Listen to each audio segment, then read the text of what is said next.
Okay, Assalamualaikum semua. Cikgu nak share dengan hampa jawapan tau. Kita buat soalan ulang kaji. Jadi hari ni kita nak share jawapan. Nanti kamu boleh semak. Betul ke tak betul jawapan kamu tu? Betul tak? Okay, so untuk soalan ini adalah bahagian C. Macam cikgu kata dalam grup tadi kan. Bahagian C ni markahnya 60 markah. So besar kan markah dia. Okay. Tak nak buang masa lagi. Kita baca soalan sama-sama ni. Okey, Rajah 6.1 menunjukkan struktur dua sel yang berlainan. Yang ni sel haiwan dan ini adalah sel tumbuhan. Okey, senang saja. So jawapan P nombor 1 adalah sel haiwan. Okey, kalau yang Q pula, jawapan dia sebab dia kata nak kenal pasti sel kan. Maknanya jawapan kita adalah sama ada sel haiwan ataupun sel tumbuhan. Macam kita tahu yang P tu sel haiwan sebab dia tak ada dinding sel. Dia bulat terus je. Yang ni adalah dinding sel. Okey, seterusnya. Okey, nyatakan dua perbezaan. Bila dia nak dua, bermakna anda kena senaraikanlah.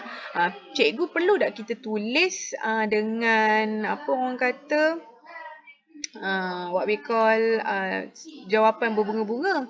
Tak payah. Okay, so kita just directly tulis jawapan straightforward. Okay, so dua perbezaan antara sel haiwan dan juga sel tumbuhan. Senang sahaja.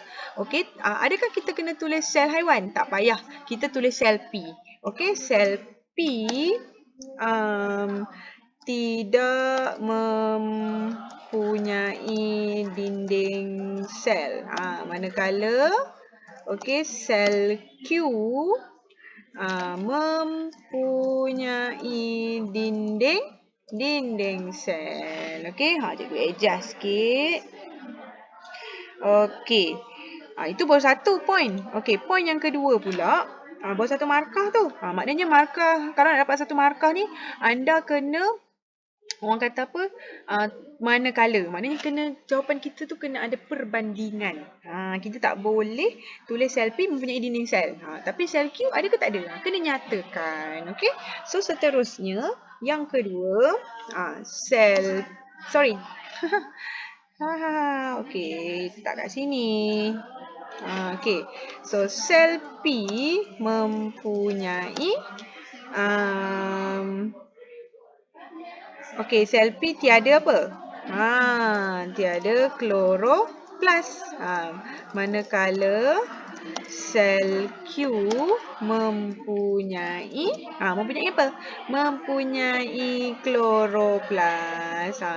Sebab apa dia ada kloroplas ni? Sebab dia tumbuhan nak berwarna hijau, memudahkan dia untuk membuat apa? Fotosintesis. Okey. Soalan C, bagaimanakah satu sel boleh menjadi organisma? Macam mana nak boleh menjadi kepada organisma ni? Kamu kenalah cerita dia punya apa? Dia punya urutan. Okey. Alright. Okey. Sel akan berfungsi dengan baik. Okey, lalu bergabung membentuk apa? Lepas sel yang banyak membentuk tisu. Okey, tisu yang berlainan tisu yang berlainan akan membentuk satu apa? Organ. Okey, selepas itu organ yang berlainan akan membentuk sistem. So sistem-sistem itu akan membentuk apa? Membentuk satu organisma. Macam itulah. Okey, bagaimana daripada sel akan membentuk apa? Membentuk organisma. Okey, soalan D pula. Okey, untuk soalan D, menunjukkan pembahagian normal sel di dalam serviks seorang wanita yang menjadi tidak normal. Ni pembahagian sel. Ingat tak pembahagian sel? Patutnya Dia kalau tak normal, dia akan membentuk penyakit lah. Bahaya kan. So bagaimana sel ini tidak normal, okey, sel yang tak normal ni terbentuk. Kenapa sel ni boleh terbentuk, sel yang tak normal? Okey, so sebab bagaimanakah sel tidak normal itu terbentuk? Okey, dia terbentuk daripada apa? Okey. Berlakunya apa? Mutasi sel. Mesti kamu tertanya-tanya, apa benda mutasi sel ni, cikgu? Mutasi sel ini adalah merupakan satu tindak balas yang tidak normal lah. Patutnya sel ni kena ada 50,000 contoh. Tapi sel ni berkembang menjadi sampai 100,000. Maknanya 50,000 lagi tu tidak diperlukan dan jumlahnya tidak normal. Macam itulah contohnya. Okey, bila berlakunya mutasi sel, bermakna wanita tersebut mengalami kanser cervix. Jangan kita takut. Okey.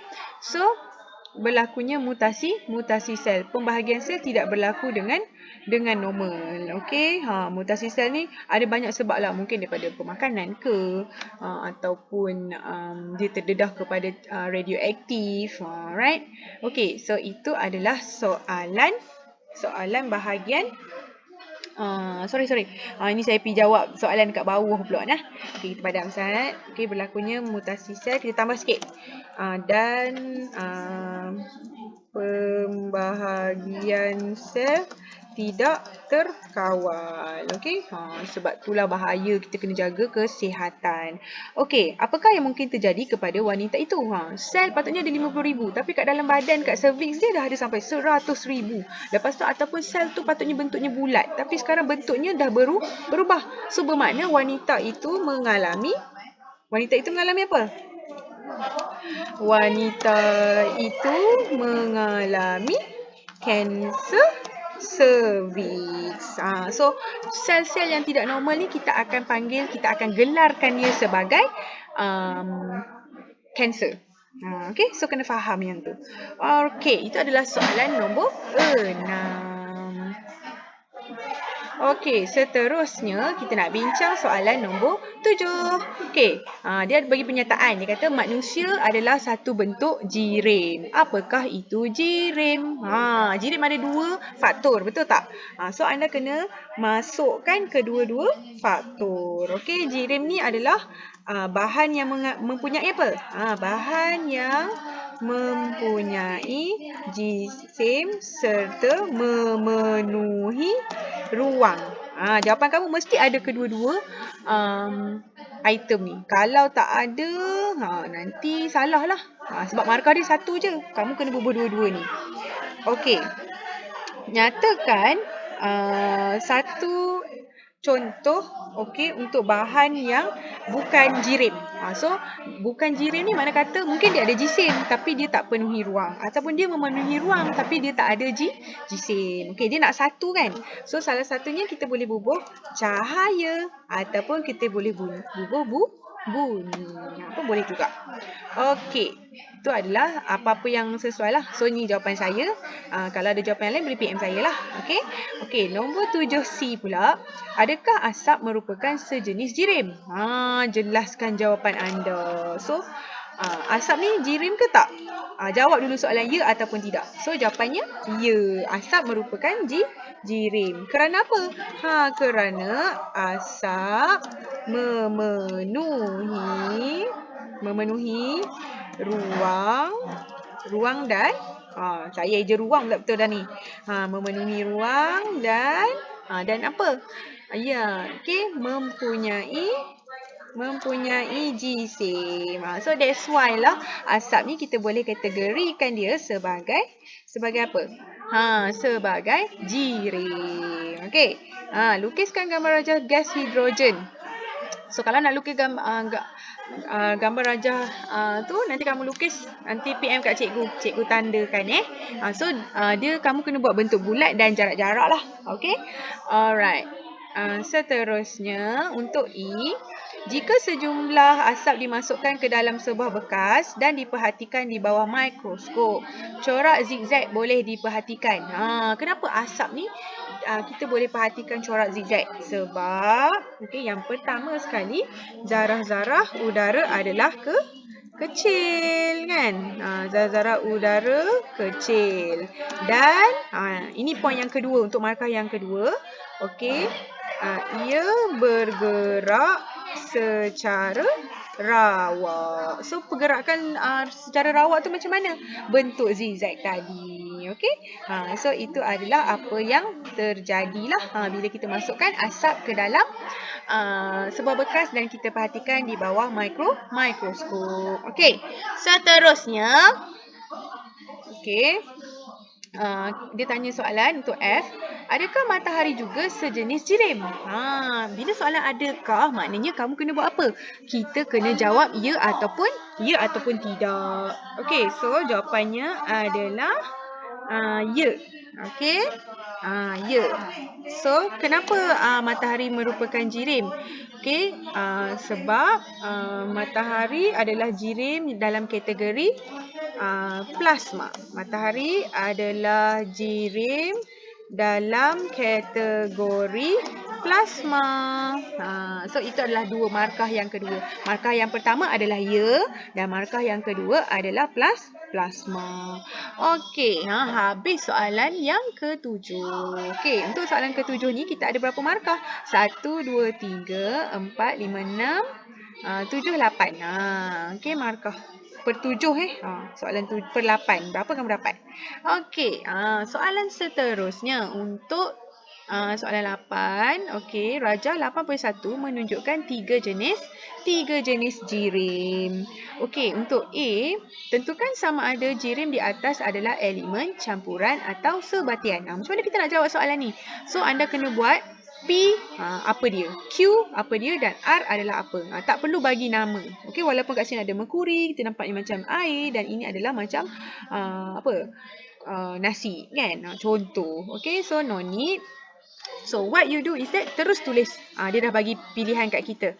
So P ni merupakan elemen ataupun unsur. Okey. Okey, selepas tu kita ada Q. Okey, apa tu Q? Q adalah sejenis sebatian. Okey. Dan juga R. R adalah apa? R adalah sejenis campuran. Okey. 2A pula dah. Okey, campuran. So dapatlah 2 markah. Cikgu, macam mana kalau saya satu salah? Kalau satu salah, 1 markah. Tapi kalau dua salah, tak ada markah. Okey, sebab markah dia 2 je. Okey. Seterusnya untuk B, semua sebatian adalah molekul, tapi tak semua molekul ialah sebatian. Ini dia bagi pernyataan dekat kita. Adakah anda setuju dengan pernyataan ini? Itu soalan yang pertama. So maknanya jawapan kamu ya ataupun tidak. Kena jawab ya ataupun tidak. Okey. Dan markah yang kedua adalah alasan. Okey. So untuk jawapan 8B, okey, jawapan yang pertama adalah ya. So kamu setujulah. Okey. So ya, kerana molekul merupakan gabungan dua atau lebih apa? Atom yang sama unsur atau berlainan unsur. Okey. Manakala sebatian ialah gabungan dua atau lebih atom yang berlainan unsur. Okey. Manakala sebatian merupakan apa tadi? Gabungan dua atau lebih atom. Okey, yang berlainan unsur. Sebab itulah sebatian dan juga molekul adalah tidak sama. Okey. Alright, seterusnya untuk soalan C. Okey, ini adalah cara bagaimana kita nak asingkan campuran. Okey, nampak? Kita ada minyak, kita ada air. Okey, ini adalah corong pemisah. Okey, so dia nak minta anda untuk kena pasti namakan apa kaedah ini untuk mengasingkan campuran. Okay, so jawapannya adalah apa? Pengapungan. So ini adalah pengapungan, cara pengapungan. Sebab apa? Sebab minyak dan air mempunyai ketumpatan yang berlainan. So minyak akan terapung ke atas dan air akan ke bawah lah sebab air lebih berat. Okay. Bolehkah campuran susu dan air diasingkan menggunakan kaedah 8C? Boleh ke tak boleh? Jawab dulu, ya ataupun tidak. Lepas tu baru kamu sertakan 2 poin lain untuk penerangan. Ini cara untuk kita jawab. Okey, so untuk 8C, tidak. Kita tak boleh asingkan susu dengan air dengan cara pengapungan tu. Sebab, sebab apa? Susu larut sepenuhnya dalam air. Sebab tu kita tak boleh, tak sesuai. Dan juga ketumpatan susu dan air sama. So kita tak bolehlah gunakan kaedah kepengapungan tadi tu. Untuk soalan ni, berdasarkan jawapan anda di 8D, cadangkan satu kaedah untuk kita asingkan. Dah tak boleh guna pengapungan, jadi kita nak guna apa? Apa jawapan dia? Ya, kita nak gunakan penyulingan. Yes, kaedah penyulingan adalah yang sesuai untuk kita pisahkan susu dan juga air. Okay? Alright. Okay. So sebab susu mempunyai takat didih yang berbeza dengan air. Okay. Alright. Seterusnya untuk soalan yang ke-9. Sebuah eksperimen telah dijalankan untuk mengkaji komposisi oksigen dalam udara. Kita dah buat kan eksperimen ni kan?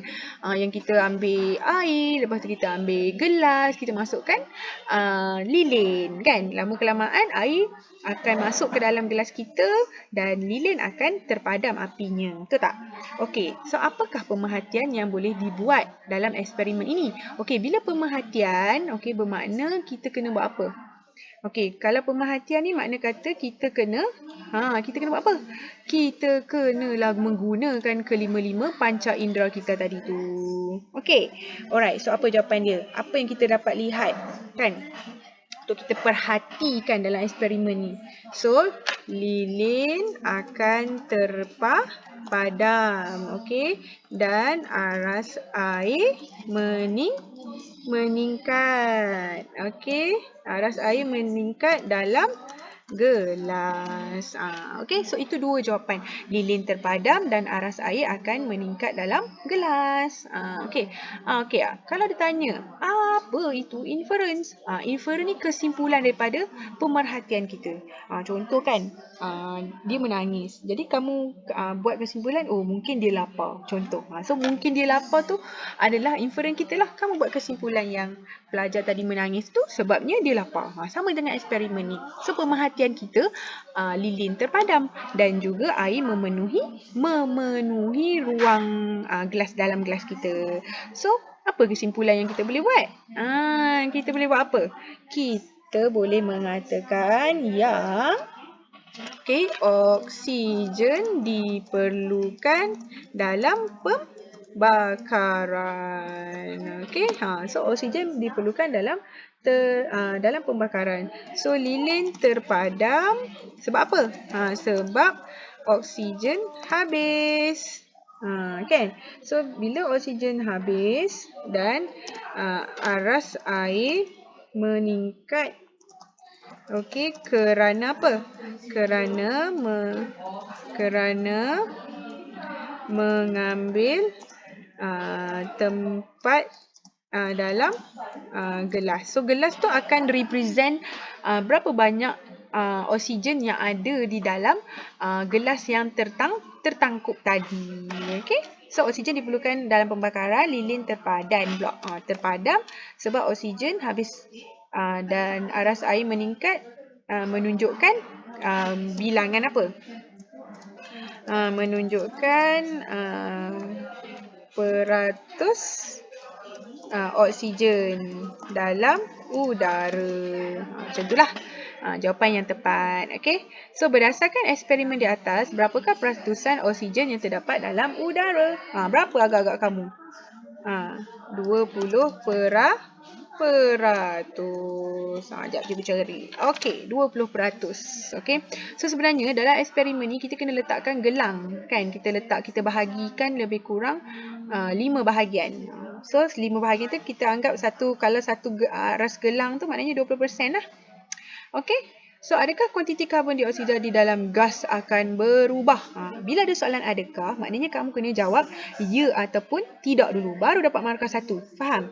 Lepas tu, markah yang kedua adalah untuk mengapa. Okey, so soalannya ya. Jawapannya ya. So, kenapa? Sebab, pembakaran,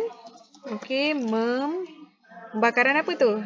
Sebut dengan jelas. Pembakaran lilin membebaskan gas karbon dioksida. Okey.